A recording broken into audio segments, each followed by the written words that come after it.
nang makilala ka. Yeah, yeah. Usa ka higayon na bago ang tanan. Nang makilala ka na bago ang tanan, ang kasakit na pulihan o paglaom sa akong kagahapon nga puno kasay panan.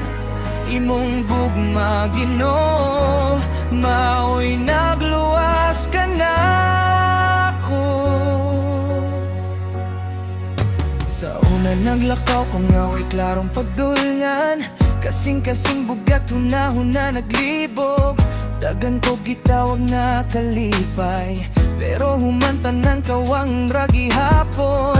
Hangtod nga nadungog ko imong tingog, sa kalinaw nga di masaptan sa kalibutan. Sa dihang gitawag mo akong ngalan, dito nagsugod ang tinuod nga kinabuhi. Kung nasa ko padulong ako kabalo, pero sigurado ko kuyog di ka ang kahadlok na pulihan o pagtuo. Kay nang makilala ka, nasayod na ako.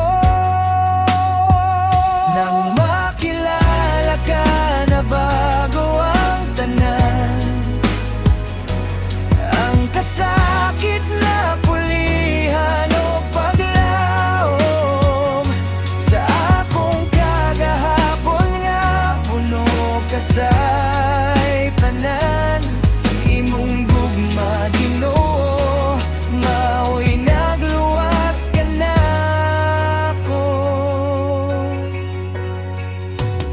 Di man nawala dayon ng tanang pagsulay, pero lahi na karon kay ikaw ang kauban. Kung mapandol ko, ikaw ang moalsa.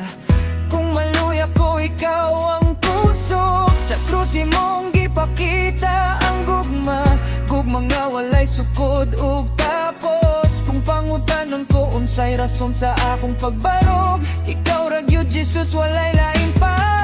Di na ko mobalik sa karang kinabuhi, nga walay direksyon ug walay paglaom. Kay karon nasayod na ako, nga ikaw ang dala ng tut sa kahangturan.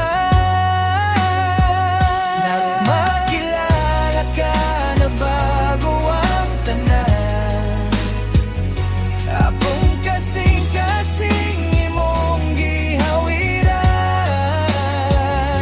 Kini nga awit akong pagpamatuod, nga nang makilala ka, nabuhi ko pag-usap. Salamat Jesus, kay nang makilala ka, nakita ko ang tinuod nga kinabuhi. Nako